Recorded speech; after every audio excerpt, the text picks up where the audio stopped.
Okay, what we're going to do now is we're going to skip all the way to slide 19. Don't worry about 14 through 19 or 12 or whatever it is. We're not going to talk about the transaction models, the interaction models. We're not going to talk about that. We are going to talk about frame of reference, because that's you. You are your frame of reference.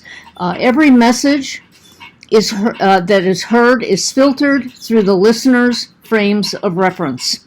No two people have the same frame of reference. What that means is you are you on the basis of who your parents were, how they treated you, where you grew up, the friends you had, the church or synagogue you went to, everything that has happened to you has helped you form your attitudes and your frame of reference about the world. So you are going to listen to things, and there may be some buzzwords or triggers or things that you hear that may sound perfectly fine to the person speaking them, but may have a kind of an unexpected effect on you. And we have to be very careful about that we don't go trampling on other people's frames of reference. So as we move along, so what does the frame of reference have to do with communication? Tons, everything. The frame of reference, your frame of reference equals the sum of a person's knowledge, experience, goals, values, and attitudes. Given an example of a speaker not relating to an audience because of his or her particular frame of reference, I want you to think about that.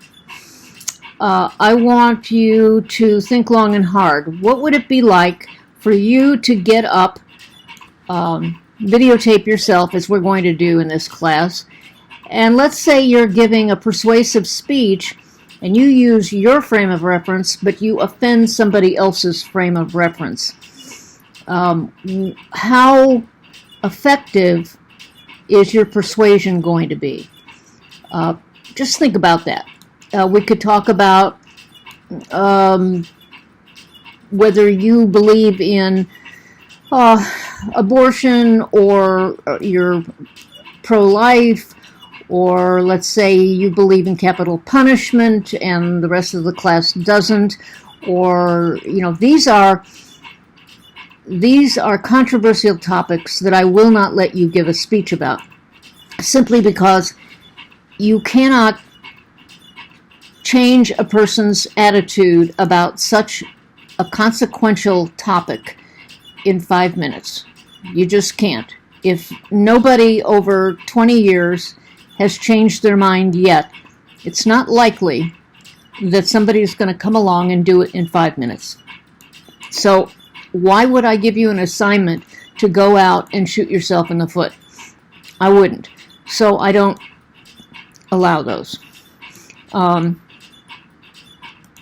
So here on slide 21, we talk about the objectives of public speaking, and I want you to know that these objectives are my objectives for you for this course. Although I did say the number one objective, along with knowing how to put a speech together, the objective is for you to feel comfortable going out and speaking in front of the public, a large group of people.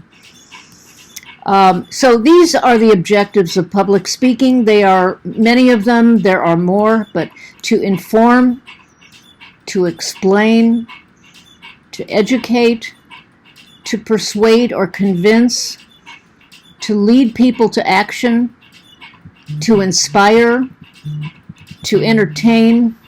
Let's hold it right here.